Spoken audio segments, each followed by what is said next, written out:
good YouTube? It's your boy Bez back with another video. Yes, I'm always in here. Before we get started into the video, like, comment, share, subscribe. Click all the links down in the description. Follow my TikTok, it's link down in the description. Follow my Instagram, link down in the description also. And follow my Twitch, where I'll go live at for you guys, where I yap, react, play games, do all types of stuff. My TikTok, where I post me, just yapping, being me, being funny. And my Instagram, if you got any videos you want me to react to, any games you want me to play, or anything. With that being said, we got a fire video today. Hold up. The most horrifying Halloween deaths ever. Like, what do you mean by Halloween deaths? Like niggas choking on candy and something like that? Okay, let's get into it. I want to subscribe to the Talking Hat. Shout out to Talking Hat. I'm telling you, never mind. Like you said, like, subscribe, click that bell icon as well from my channels so you get all the videos in the world immediately. Sometimes my videos only be getting pushed out, so click that bell icon. I think I got a large percentage of you guys who are not subscribed who are watching my videos. I still appreciate the love and support as you are watching my videos, but you can hit that sub button for me. Thank you. Get into the video. The Hershey's incident. On a Halloween night in 2011, a small home on Winchester Avenue in Chicago quickly became the scene of a nightmare. While trick-or-treating, a grown 55-year-old man fell into a fury with his partner after discovering that his bag of Hershey's candy was missing. He was convinced that the 49-year-old woman had taken it, and what started as a petty accusation quickly escalated into a heated argument. The shouting grew louder and tempers boiled over. In desperation, and perhaps in an effort to also protect herself, the 49-year-old woman hurled a plate at the man's head, striking him in the face and cutting above his eye. The injury, later visible in the mugshot taken of him, only stoked his anger further. With dripping down his face, the man reached for a kitchen knife, and consumed by rage, he lashed out in a frenzy, striking the woman multiple times. Neighbors later recalled hearing chaos and screams echoing from inside the home. Unsure as to whether or not the noises were Halloween decorations, police were eventually dispatched to the area. When officers arrived, they found the woman gravely injured. She was rushed to Cook County Hospital, where she lingered in critical condition for nearly a week. Despite doctors' efforts, her injuries proved fatal, and she later passed on November 5th. The man was arrested soon after and booked on felony charges. What had begun as a trivial Halloween quarrel between two adults ended in one of the most brutal woman killed over Halloween candy. Of course, it's in fucking Chicago. Of ways. Costume. But nigga, over fucking Hershey's, my nigga. It comes to a point, like, damn, hold up. It's like, it's good candy out there, but I'm not killing a nigga over Hershey's. Well, Hershey's cookies and cream. The one that got the nuts in his fire. But I'll kill a nigga over a bag of Skittles. Not some or some Choy gummy worms, dark Choy gummy worms. I think it's the principle. But nigga, you killing your wife, nigga, your wife over Hershey's? Yeah, nigga, you didn't love her in the first place. Fuck on my face. On October 31st, at a thriving Halloween carnival, a 51-year-old man would step into the bustling streets dressed in a costume of burlap and straw, eager to join the thousands celebrating beneath pulsing lights and music. But in a sudden, tragic turn, the man's night of festivity shifted into pure trauma. The man joined the crowd in an energetic dance, and in the midst of the excitement, he wanted to take a break and light a cigarette. In his attempt, the flame from his lighter caught the edge of his costume's hood, and in an instant, his entire outfit ignited. Due to its material, the costume was extremely easy to burn, but difficult to put out and take off. The man would try ripping the costume off of his body, but its contents had already begun melting into his skin. As for the crowd around him, they at first thought it was a prank or some sort of fire stunt woven into the Halloween event. It should be noted that most of them were heavily intoxicated, so their rationality and judgment skills were extremely impaired at the time. As the blaze spread violently, it swallowed him whole like a torch. His figure staggered into the mass of dancers, engulfed in fire, with his arms flailing in a desperate panic. People continued cheering. Individuals were so impressed by the stunt that they had begun to record the screaming victim. Only when the man's screams got louder than the music at the carnival did a few sober witnesses realize what was going on. They rushed in to help and tried to rip off the burning pants and jacket that were now clinging to his skin. People took water bottles from their backpacks and emptied it onto the blaze, while others in the crowd continued chanting, snapping pictures, and dancing to what they perceived as a stunt. When the flames finally calmed, he was barely recognizable. Despite being rushed to the hospital, the man ultimately passed away from his wounds.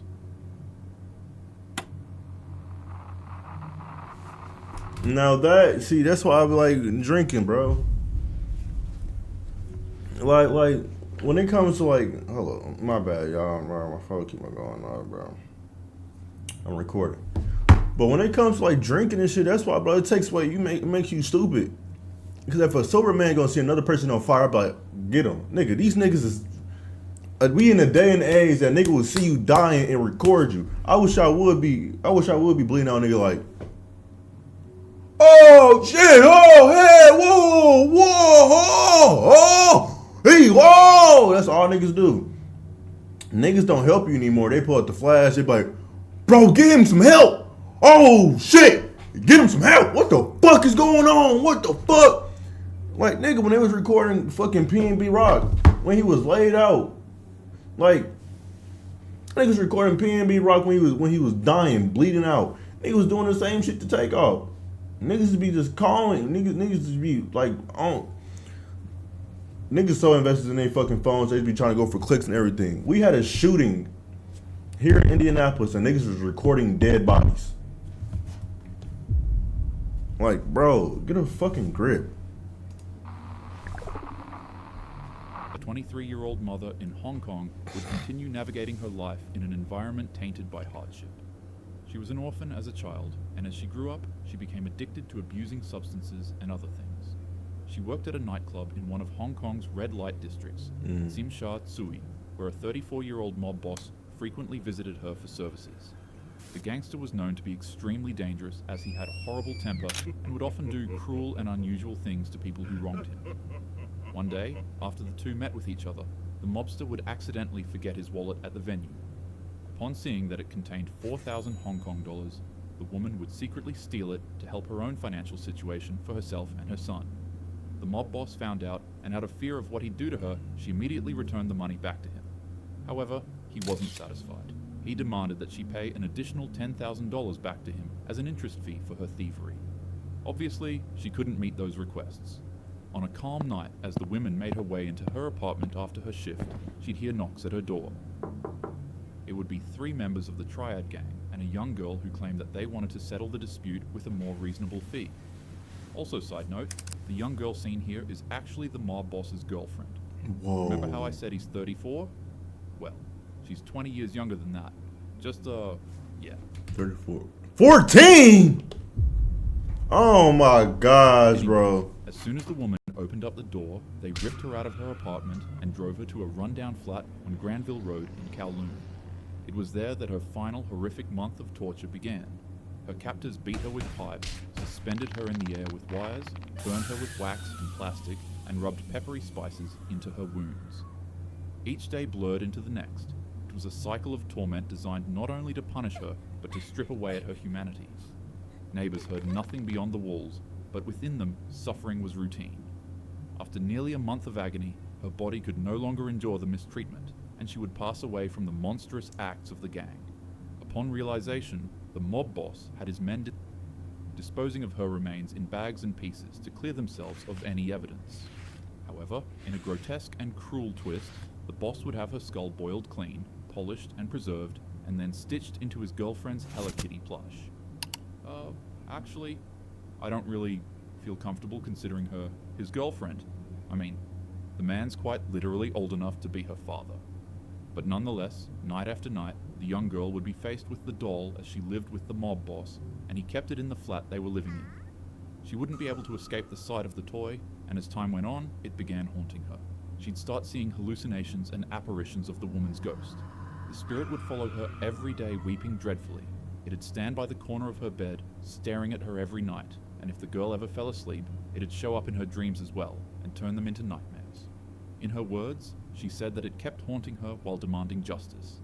It got so bad that the girl developed insomnia, and for weeks, she'd barely eat or sleep.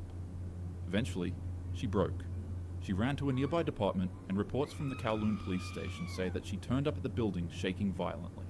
As mentioned from witnesses, rather than her saying that she has a crime she needs to confess, the first words that left her mouth were something around the lines of, "I keep seeing her. I can't sleep. Please, she won't stop crying. She won't leave me alone." She was literally traumatized. The girl told police absolutely everything they needed to know, and officials set out to arrest everyone who was involved. The three men. Actually, they don't really deserve to be called that. The three criminals were all sentenced to life in prison with a 20-year minimum before parole. The young girl was placed in protective custody, and after the trial, it was noted that she was seeing the ghost less. However, she'd still go on to experience nightmares and auditory hallucinations of the woman weeping.